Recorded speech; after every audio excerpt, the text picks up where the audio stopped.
जागृती हेमाणी. जय सच्चिदानंद पूज्यश्री. जागृती हेमाणी. हं, आपल्या चरणी कोटी कोटी वंदन. बोला. दादा भगवानांना सुरत स्टेशनवर जे ज्ञान झाले हं. होते, तर ते 1 तास ज्ञान झाले. ते काय केवळ ज्ञानाला टच केले त्यांनी का काय झाले? हो. केवळ ज्ञानालाच टच होऊन ते उतरले. टच म्हणजे समजलं, उमगलं. अनुभवाने पूर्ण आलं.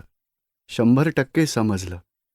म्हणजे समजलं म्हणजे ते 1 तास त्या केवळ ज्ञानातच राहिले का ते? हां, म्हणजे त्यांना उकललं साऱ्या दुनियेच्या वास्तवाचं मर्म त्यांनी अनुभवलं. बरं. जग कोणी बनवलं, भगवानांचं स्वरूप काय आहे, दुनिया कोण चालवतंय, सगळी हकीकत समजली.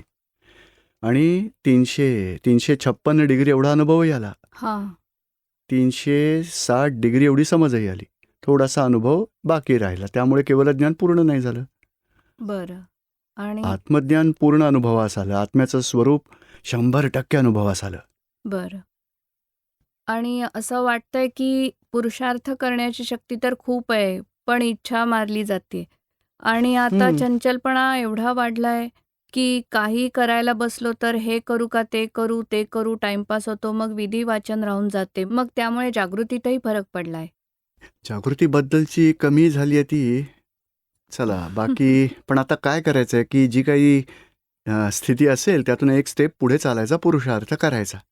हां. संयोग जे काही येतील त्यात आपण महत्त्वाचं काय आहे आधी तेवढं पकडा. बरं. असं एक स्टेप पुढे जा त्यातून सिन्सिअरली. बरं. बघा यावेळी हेच शिकवलं होतं. WMHTमध्ये एक छोटंसं ध्येय नक्की करा आणि ते ध्येय पूर्ण करा. हां. आपण आले आहात का होय, तेव्हा? आले होते ना. मग तेवढं तुम्हाला समजलं असेल ना? हां, तेवढे तर समजले. बस तेवढं सुरू करा. सगळं महत्त्वाचं 1, 2, 3 करा. हे म्हणजे मस्ट टू डू. आणि तेवढं झालं तरी बरं होईल. नाही होऊ शकलं तरी हरकत नाही. मग म्हणजे 3. इम्पॉर्टंट म्हणजे महत्वाचं म्हणजे काय ते समजलं नाही. महत्त्वाचं म्हणजे चरणविधी करायचं आहे, महत्त्वाचं आहे. कोणाला दुःख नाही द्यायचं, कषाय हां. करून. ते सगळं महत्त्वाचंच आहे. ते म्हणजे दुःख 5 देणे आज्ञा. ते तर नाही करत, पण काय रोज काय होतं, YouTube मी हां, मग थोडं थोड्या रेसिपी बघते, तसे तर टीव्ही सिरियल रेसिपी वगैरे काही पाहायच्या नाही आणि बघत. चांगलं चांगलं नवऱ्याला खायला घालायचं. करा, आमची काय हरकत आहे. फाईल खुश होईल, त्या फाईलचा समभावाने निकाल पण होईल. मग एकानंतर एक, मग दुसरे, अरे तिसरे. नाही. रेसिपी बघतच राहायच्या हां, नाहीयेत. बस मग. बनवायच्यात पण. तरच फायदा आहे. नाहीतर चरणविधी आपलं दादाजींचं पुस्तक वाचत राहायचं. हां. नाही, एक ते थोडं उपयोगात आणायला लागा. नीट समजून घ्या आणि प्रॅक्टिकलमध्ये वापरा थोडं ज्ञान. हां. निर्दोष पाहणं चालू करा. मग ज्ञानाचा वापर प्रॅक्टिकली होईल. आता स्टडी लेवलवर मी काय करू? स्टडी लेवलवर निर्दोष पाहणं सुरू करा. बरं. सगळ्यांमधील शुद्धात्मा बघा. रिअलमध्ये, रिलेटिव्हमध्ये निर्दोष पहा. बरं. पूज्य निरुमानं जे प्रॉमिस केलं होतं ते पूर्ण करू शकेन हो, तशी तसा शक्ती निश्चय द्यावी. करा. जय बरोबर आहे. सच्चिदानंद. जय सच्चिदानंद. अजय भाई दोशी. जय सच्चिदानंद पूज्यश्री. बोला. पूज्यश्री, माझ्या जीवनात खूपच विघ्न येतात आणि सांसारिक जीवनातही खूप संकट येतात. तर त्याचं कारण काय असावं साहेब? मागच्या जन्मात त्रास दिला असेल सगळ्यांना, त्यामुळे होत आहे. आता जमा करा, नवं बीज सुधारा. तुम्ही 5 आज्ञांमध्ये राहा. 5 आज्ञांमध्ये राहून समभावाने एक संकटाचा निकाल करा. आणि 1 तास असीम जय जयकार करा किंवा कमीत कमी 15 मिनिटं करा. आरती सिमंदर स्वामींची, दादाजींची करा. चरणविधी नेहमी करत राहा. मग हे अंतराय तुटतील तुमचे काय. ठीक आहे पूज्यश्री. दुसरी गोष्ट अशी आहे की जेव्हा आपण चरणविधी आणि हे सारं करतो तेव्हा ते माझ्याकडून होत नाही आणि असं वाटतं की हे सारं सोडून निघून जावं. म्हणजे घुसमटायला होतं. वाटतं की हे आपल्याच्याने होणार नाही. किती आवरण आहेत बघा. एक आवरण नडतं आहे हळूहळू आणि अडचणींमध्ये आपण अडकतो. पण हे जे औषध आहे ते तर घ्यायचं आहे. चरणविधी तर करायचाच आहे. अंतराय तुटतील, नवकल्ममुळे अंतराय तुटतील, कित्येक दोषांचे मग प्रत्याख्यान होईल. म्हणजे हळूहळू भलेही थोडं थोडं पण करत राहा. आठवड्यातून 2दा करा, 3दा करा, असं वाढवत राहा. हाच त्यावरचा उपाय आहे. अंतराय तुटतील, दोष जातील, साऱ्या अडचणी मग दूर जातील. जय सच्चिदानंद पूज्यश्री. शीला कोठारी. हां, बोला. हां. पूज्यश्री, सामायिक आणि प्रतिक्रमणासाठी कोणता पुरुषार्थ करायला हवा? त्यावेळी माझ्याकडून खूप टाळाटाळ होते आणि उलट सत्संगाच्या वेळी मी पूर्ण लक्ष केंद्रित करते. कितीही वेळ बसले तरी काही प्रॉब्लेम येत नाही.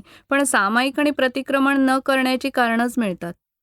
हरकत नाही. तसं प्रामाणिक चालत फिरत पण करू शकता. कुणाला दुःख पोचवलं तर माफी मागा. चालत फिरत हां. तेवढं तर होऊ शकतं की नाही. हां. आणि कोणत्या कारणांमुळे क्रोध आलाय किंवा नेगेटिव्ह वाटलाय समोरच्याबद्दल तसं चेक केलं तर मग सामायिक होईल. 10 मिनिटं 5-10 मिनिटं हा, काढायची. म्हणजे बसून नाही करू शकत विधीने. हो हो म्हणजे चालेल. त्यांना निर्दोष बघायचे ना, हं, ते म्हणजे वरवर असे बघू शकते, पण डीप डाऊन मध्ये तसे हरकत नाही. वरवरचं नाही पाहिलं होत. तरी चालेल. निदान आपली बुद्धी तेवढा तरी स्वीकार करते निर्दोष आहे. हा तेवढे खूप आहे. हळूहळू शक्ती वाढेल. काय हा. बरोबर आहे. जय सच्चिदानंद. विश्वनाथ चौधरी. नमस्कार पूज्यश्री. मी आपल्याला प्रणाम करतो. आधी माझा एक अनुभव आहे. मी आधी आपल्याला विचारलं होतं, जेव्हा माझे विषय विकार खूप होते, तेव्हा आपण सांगितलं होतं की प्रतिक्रमण करा, मग कमी होईल. पण आता तर ते कमी झाले आहेत आणि माझा संसारातलाही सारा मोह संपून गेलाय. म्हणून आता माझी इच्छा आहे की म्हणजे मी पक्क ठरवून टाकलंय की आता मला ह्या संसारात राहायचं नाहीये. आणि आता ठरवल्यावर संसारात मला खूप सारे धक्के सहन करावे लागत आहेत. ते सारे तुम्हाला लिहिले आहेत. जे माझे 3-4 काय काय करतात, फाईल 2 काय काय करते, त्याबाबत जे काही आहे, जे घडलंय त्यामुळे ते मला अडचणीत टाकतात. पण माझ्याकडे जे दादा भगवानांचं ज्ञान आहे, त्यामुळे कोणी मला त्रास नाही देऊ शकत. पण मनात असं येतं की हे असं का घडतं? नाही, हा सगळा कर्मांचा हिशोब आलाय. बाकी एक गोष्ट तर आहे, विश्वनाथला तर व्यवहारात राहू द्यायचं. बघा, कोणाचे पप्पा फादर आहेत, कोणाचे पती आहेत, सगळे व्यवहार करा. तुम्ही सुटायचं आहे त्यापासून. विश्वनाथ वेगळा, मी शुद्धात्मा. आपल्याला आता मोक्षाशिवाय संसारातल्या कोणत्याही विनाशी गोष्टींची इच्छा नाही. तीच आपली भावना आहे. व्यवहारात विश्वनाथचा जो काही हिशोब आहे सगळा पूर्ण करायचा. नाही असं नाही वागायचं, हेच ते असं नाही, आणि जो हिशोब आहे तेवढा येणार. आपण समभावाने तो पूर्ण करायचा आहे. बघा, सगळा पूर्ण. खाणं पिणं जे मिळेल तर ठीक आहे, थोडं मिळालं, नाही गरजेचं मिळालं तरी आपल्या कर्मांचा हिशोब आहे, आपल्याला मिळेल. मला ते नकोच, हे असंही नाही, मला हेच हवं आहे, तोही आग्रह नाही. समभावाने निकाल करा. बरं. आतून सुटायचं आहे. म्हणजे विश्वनाथला सगळे व्यवहार हवेत, जे व्यवस्थितमुळे भलेही आहेत, पण मला मात्र शुद्धात्म्याच्या अनुभवाशिवाय काही नको, अशी तुम्ही जागृती ठेवायची. समजतंय का आता तुम्हाला? आणि जे ह्यांच्यासाठी प्रार्थना करा. पत्नी, मुलं सगळ्यांसाठी की दादा, आणि प्रेमाने व्यवहार करा. भाव तिरस्कार, द्वेष नाही करायचा. व्यवहारात बघा, ठीक जे ठीक वाटेल, बाकी हे नाही चांगलं नाही केलं तर बरं आहे, आमची भावना आहे, हे नका करू, जीवनात शांती येईल, सुखी राहाल.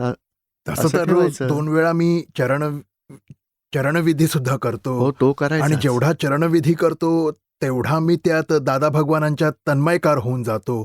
आणि ती लोक माझ्याशी असा काही व्यवहार करतात, पण तरीही मला काही दुःख नाही होत. पण त्या लोकांना दुःख नाही, होतं. तुमची म्हणजे नोकरी वगैरे चालू आहे का? नोकरी नोकरी धंदा तर करता? करोनानंतर कमीच झाली. कमी म्हणजे झाली. एकदम गेली. पण असं म्हणा. मला तर नाही, ती नाहीच, नाही, आवडतच नाही. घरच्यांना समजावा की बघा, मला आता बाहेर जायचं नाहीये. मी आपला न्यूजपेपर वाचत राहीन, पेपर वाचत राहायचा. मी भगवंतांचं नामस्मरण करेन. मला कोणाला दुःख नाही द्यायचं आणि मला शांती लाभते, मी करतो. यात कोणी वाईट वाटून घेऊ नका आणि आपण सगळे प्रेमाने राहूया. घरात क्लेश केले नाही तर शांतता मग व्यवस्थित राहील. आता समजावा मी असं. चरणविधी खालच्या मजल्यावर जाऊन करतो, तेव्हा सगळे येऊन खालच्या मजल्यावर येऊन त्रास देतात. तेव्हा वरच्या मजल्यावर जातो, तेव्हाही वरती येऊन त्रास देतात. तेव्हाही असंच म्हणजे नाही, मग त्यांना विचारा की मी बंद करू का? तुम्हाला शांती दरवाजा लाभेल? बंद करून टाकतो तरी सुद्धा येऊन असं. नाही, पण म्हणजे मी चुकीचं करत नाहीये. मी काही धर्म सोडायचा किंवा घर सोडून पळून जाण्यासारखा नाहीये. आणि मिळकत होत नाहीये, ती करोनामुळे. मी प्रयत्न करतोय, पुन्हा ट्राय करीन. जो काही खर्च आहे, आवक होईल, इन्कम येईल, घरात शांतपणे करू सगळं. थोडं समजावून मग व्यवहार करा आणि नंतर आपल्या ॲडजस्टमेंट्स अशा करा की ते लोक इकडे तिकडे असतील तेव्हा आपला विधी होऊन जाईल. बाकी त्यांच्यासमोर समोरासमोर भांडण करायचं नाही. मग मी करणार, तुम्हाला काय करायचं आहे असं नाही. बाबा रे, मला नाही, कुणालाही दुःख तसं तर द्यायचं मी नाहीये. कधी बोलतच नाही. त्या लोकांबरोबर जास्त बोलतही नाही मी. पण तशी परिस्थिती उद्भवते. म्हणजे हो हो जणू काही असं खूप मोठं कटकारस्थान झालंय असं होतं. नाही, त्यांना हां. सांगा. बघा, आपला टीव्हीवरही प्रोग्राम येतो, किती नवरा बायको मुलं सगळी मंडळी बसून शांतपणे पाहतात. या संसारात चुकीच्या समजुतीमुळे दुःख आहे. बघा, अगदी समजुतीने सुखी व्हायचा मार्ग आहे. काही आपण संन्यास घेणार नाही आहोत किंवा सोडून घर सोडून नाही निघून जाणार. मी तुमच्याबरोबरच राहीन, प्रेमाने राहीन. त्यांना इन्सिक्युरिटी वाटत असेल म्हणून ते भांडण करत असतील 3, तुमचे. 4 फाईल आहेत ना, ते घरात येऊन एवढा त्रास देतात. काय म्हणायचं तुम्ही- त्यांना? म्हणजे का- मला सुद्धा हा. खूप वाईट हा. वाटतं. मला वाटतं जे त्यांचं कर्म हां, त्यांच्या बस कर्माचं मौनामध्ये फळ आहे. राहा. म्हणून ती लोक असं वागतात. पण मी गप्प बरोबर बसतो. आहे. मौन बाळगा. काय करणार? आपण अभाव द्वेष करायचा नाही त्यांचा. प्रार्थना करायची, हे दादा भगवान सगळ्यांना सद्बुद्धी मिळावी, सन्मार्गावरून चालव अशी कृपा करा. त्या लोकांनी सुद्धा सर्वांनी ज्ञान घेतलेलं बस आहे. प्रार्थना करा त्यांच्यासाठी. फक्त मनात प्रार्थना करायची आणि तोंडाने बोलणं बंद करायचं. नॉर्मल व्यवहार ठेवा. जेवायला काय केलं? काय आणायचं का? मी भाजी घेऊन येऊ का? बाहेरची काही कामं करा, घरच्यांना मदत होईल. असं करत राहायचं. सगळं काही जे शक्य आहे ते करायचं आपण. सगळं काही करतोच, पण काही नाही, आता आपल्या समता भावात राहून पूर्ण करायचा व्यवहार. काय? जय सच्चिदानंद. नमस्कार. जय सच्चिदानंद. बुद्धदेव भाई गुप्ता. सत्संग. सत्संगाला मुलाला आणायचा प्रयत्न केला, पण मुलगा नाही आला. काही हरकत नाही. तुम्ही आणि- शुद्धात्म्याला प्रार्थना करा आणि तुम्हाला येऊ देतात की नाही देत? हा, आम्ही तर आलोय, पण प्रयत्न केला होता त्या लोकांना आणण्याचा, पण ते सारे नाही आले. काही हरकत नाही. तुम्ही सांगून पाहायचं आणि सोडून हा. द्यायचं. आग्रह धरू नका. आज नाही तर उद्या, कधी ना कधी येतील. आपल्याकडून काय, तुम्हाला येण्यासाठी कटकट नाही ना करत ते. नाही, कटकट नाही बस. करत, पण मी समजावतो की तिकडे गेल्याने चांगली सद्बुद्धी मिळते, शांती शांती मिळेल. मिळते. आणि काही हरकत नाही. आपण भावना ठेवायची आणि एखाद वेळेस सांगायचं. जास्त नाही सांगायचं. 3 दिवस नाही येऊ शकत तर 1-3 तासांसाठी तरी या एखाद दिवशी. ज्ञानविधीच्या वेळी बोलवायचं. ते म्हणतील नाही आता दुसऱ्या वेळी येईन. ओके, नंतर या, सोडून द्यायचं. हां, हरकत नाही. आणि प्रार्थना करा की एकमेकांबरोबर सुखशांतीने राहू आणि ज्ञान घ्यावं अशी भावना ठेवा आणि मग अंतराय तुटावं ज्ञान मिळावं. एकमेकांसोबत प्रेमाने आणि शांतीने राहावं भावना ठेवा. तोंडाने बोलणं बंद करा.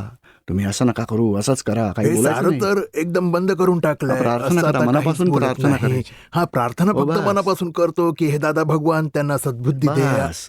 सन्मार्गावरून चालव, हा, सच्च्या मार्गावर चालव. सन्मार्गावरून चालत एकमेकांबरोबर मिळून मिसळून बस, एवढी राहू. भावना ठेवायची.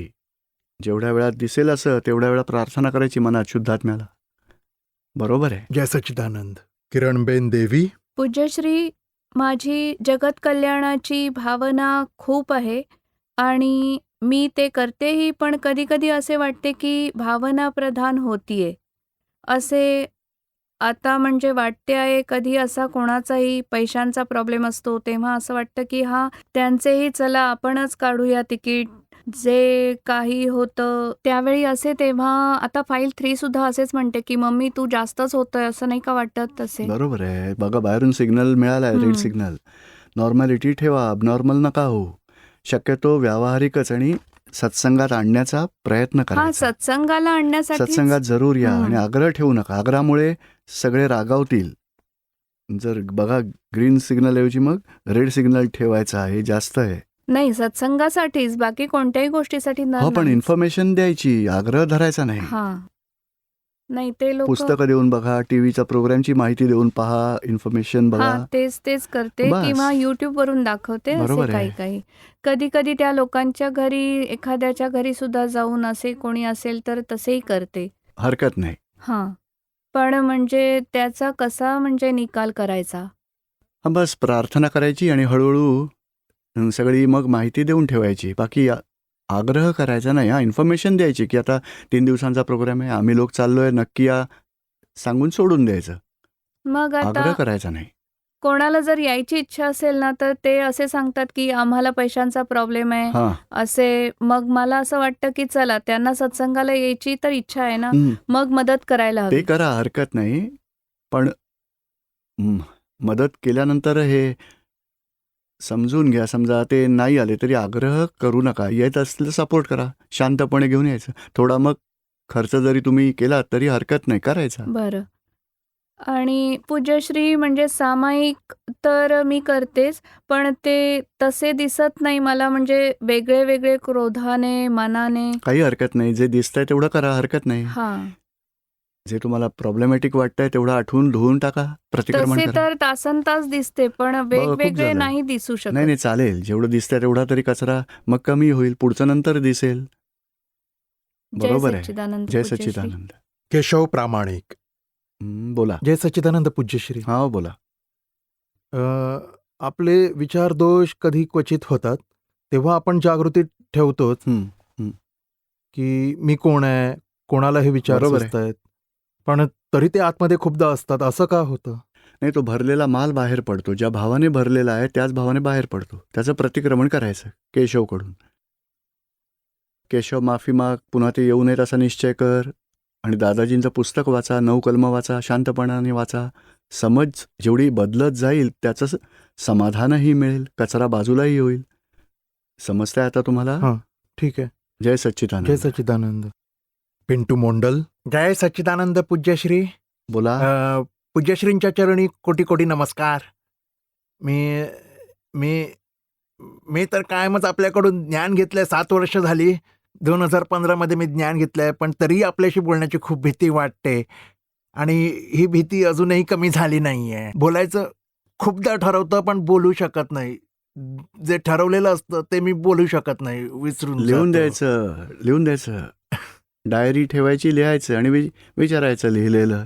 पण नाही विचारलं गेलं तरी दादाजींचा सत्संग असा आहे, पुस्तक वाचाल किंवा सत्संग ऐकाल, यूट्यूबवर ऐकाल तरी सगळ्या चाव्या मिळतील, सोल्युशन सापडेलच तुम्हाला. हां, बस मग मिळेल ना? तर मला असं सांगायचं की मी तर ज्ञान घेतलंय 7 वर्ष झाली. माझी कायम इच्छा असते ज्ञानाच्या जागृतीत राहावं, बरोबर आहे. सत्संगाला पण कायम येत राहावं, सत्संगाला येत राहावं, संसारातून मुक्त व्हावं. माझा तर संसार लग्न तर झालेलं आहे, आणि फाईल 2 आणि फाईल 3 पण आहेत, आणि आता तर फाईल 2नी पण ज्ञान घेतलं आहे अहमदाबादला जाऊन. पण ती ज्ञानाची जागृती ज्ञानाने काहीच नाही काही केलं, हरकत आणि नाही. ती मला विरोध तर नाही करत. मी आता आलो आहे, तिने मला मदत केली आहे, पण माझी इच्छा आहे की त्यांनी सुद्धा ज्ञानात राहावं, म्हणजे नाही, आम्हा घरात दोघांचा काय व्यवहार एकटा चांगला आरती होईल. चालू करा, असे मग जय जयकार करायचा. बघा, मुलांवर संस्कार होतील फाईल 3वर. आपण तेवढं करायचं घरात एकत्र बसून. शक्य असेल तर कधी विधी करा. वेळ असेल, सुट्टीचा दिवस असेल, आरामात स्वयंपाक करायचा, चला आपण विधी करू अर्धा तास. अशी मग जय जयकार करूया. रात्री खाण्याआधी आरती, अशी मग जय जयकार 10 मिनिटांचा करा. असं थोडं थोडं करत राहायचं. त्यामुळे घरात मुलगा आहे, घरात शांती. एवढं कराल तरी खूप आहे. धावत पळत सत्संगात त्या नाही येऊ शकत, पण घरात एवढं करायचं नाही, आपण. पण आता त्यात प्रत्येक गोष्टींवरनं भांडणं होतात आम्हा दोघांमध्ये, त्यासाठी आणि प्रतिक्रमण ती म्हणते की मी तुमच्या बरोबर नाही राहणार. नाही राहायचं. हा, नाही त्यांना बघा, सांगायचं आम्ही. मी तिच्याशी कायम चांगला बोलतो, कायम चांगला वागतो, चांगला विचार करतो, सांगतो व्यवहारातले, पण ती माझ्याशी कायमच काहीतरी उलटसुलट बोलत राहते. हे बघा, विचारा की काय चुकलंय. आपण एकमेकांबरोबर प्रेमाने राहूया ना. हा. मुलांवर संस्कारही करूया. आपण वेगळे झालो तर मुलांवर संस्कार कसे होतील? आपण भांडायचं नाही. माझी चूक काय ते सांग, मला प्रेमाने राहायचं आहे. मला नेहमी काही भांडण करायची इच्छा नसते. हा. मला ज्ञानात राहायचं असतं, पण तरी होतच मग भांडण, नंतर होतच काय. प्रतिक्रमण म्हणूनच तर आमचा चरणविधी आणि इतर काही होत नाही. ठरवतो मनात काय विचार करतो करीन, पण तसं नाही होत. नाहीतर मग आरामात मग मुलगा झोपला असेल तेव्हा करायचं. नाहीतर बायको झोपली की तुम्ही सकाळी किंवा दुपारी किंवा संध्याकाळी वेळ काढून हे करायचं. हा, ठीक आहे. जय जय सच्चिदानंद. सच्चिदानंद. सृष्टीपाल. जय सच्चिदानंद पूज्यश्री. माझा प्रश्न असा आहे की जेव्हा कधी अशी परिस्थिती आपण अडकतो जिथं स्वतःबाबतच निगेटिव्हिटी तयार होते, त्याचा फाईल 1वर खूप परिणाम होतो आणि शुद्धात्म्याची जागृती निघून जाते आणि खूप डिप्रेशन आल्यासारखे वाटते. मग अशा सिच्युएशनमध्ये शुद्धात्माच्या जागृतीत मी कशी राहू ते शकेन? किती मिनिटं टिकतं, नंतर थोड्या वेळानंतर जागृती येते की नाही?